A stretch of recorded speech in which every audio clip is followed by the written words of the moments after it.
Welcome to WEFM's 3 p.m. news. I am your presenter, Jessica Klein. First, on the local scene. The St. Mary's Roman Catholic School is celebrating its 101st anniversary of establishment in St. Vincent and the Grenadines.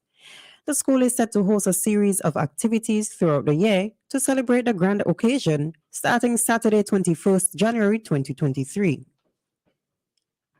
The first event, the Anniversary Thanksgiving Mass, will take place at the Cathedral of the Assumption from 9:30 on Saturday, 21st January.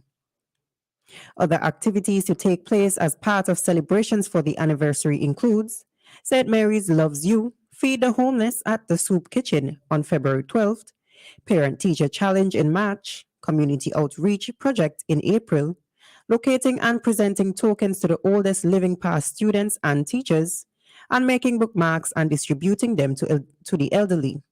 Other activities continue through May, June, September, October, and December 2023.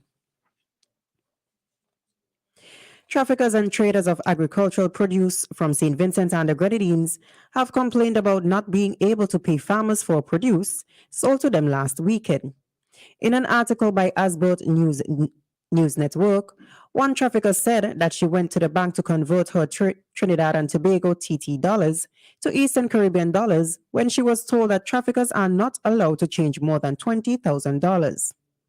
According to the article, the Bank of St. Vincent and the Grenadines was contacted by the news network, and the senior officer said the restrictions came from the central bank, but if they wish to change more than $20,000, they must have the declaration form from Trinidad Customs.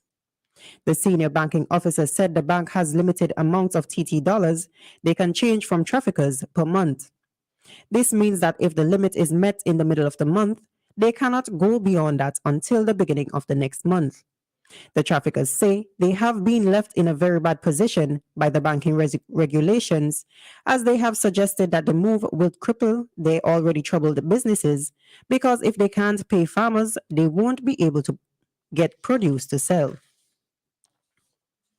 Still on the local scene, on Sunday, 15th January 2023, the Barely Police Youth Club, PYC, hosted its first community project for the year 2023 at the old Barely Police Station grounds. In reference to a press release, the project was executed under the theme, The Barely Police Youth Club, Making a Difference, Touching Lives and Impacting the Community. Speaking at the event, the National Coordinator of Police Youth Clubs, Sergeant of Police, Mr. Stephen Billy, said projects like these are to help young women and men understand that they are not alone in the society. We are teaching them to share and to be mindful, to care for others.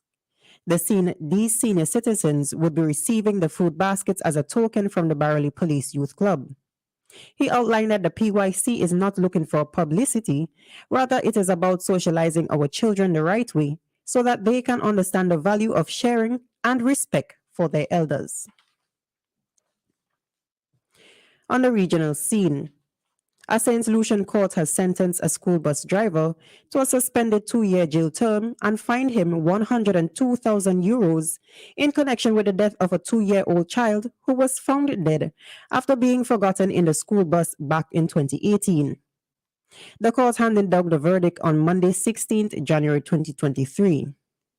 An autopsy showed that the child, 2 years and 10 months, suffered from severe dehydration in the parked vehicle.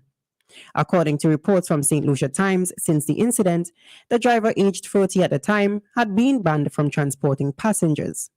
Additionally, the court fined the company for which he worked 150,000 euros.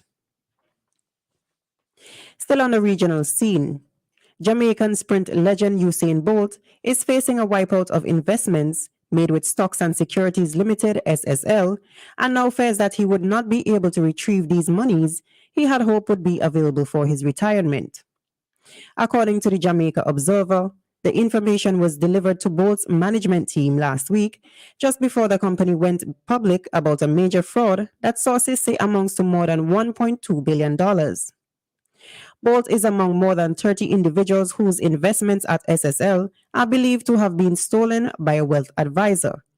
Over the weekend, an Observer source said that SSL was aware of the fraud since August 2022 and that the employee suspected of involvement was still employed to the company up to last Wednesday. And finally, on the international scene, for the first time in 60 years, China's population has declined, with the national birth rate hitting a record low of 6.77 births per 1,000 people. In 2022, over 1.4 billion fell by 850,000 from 2021. China's birth rate has been in declination for years, causing policies to be implemented in efforts to slow this trend. After 7 years of scrapping the one-child policy, China has entered what one official describes as an era of negative population growth.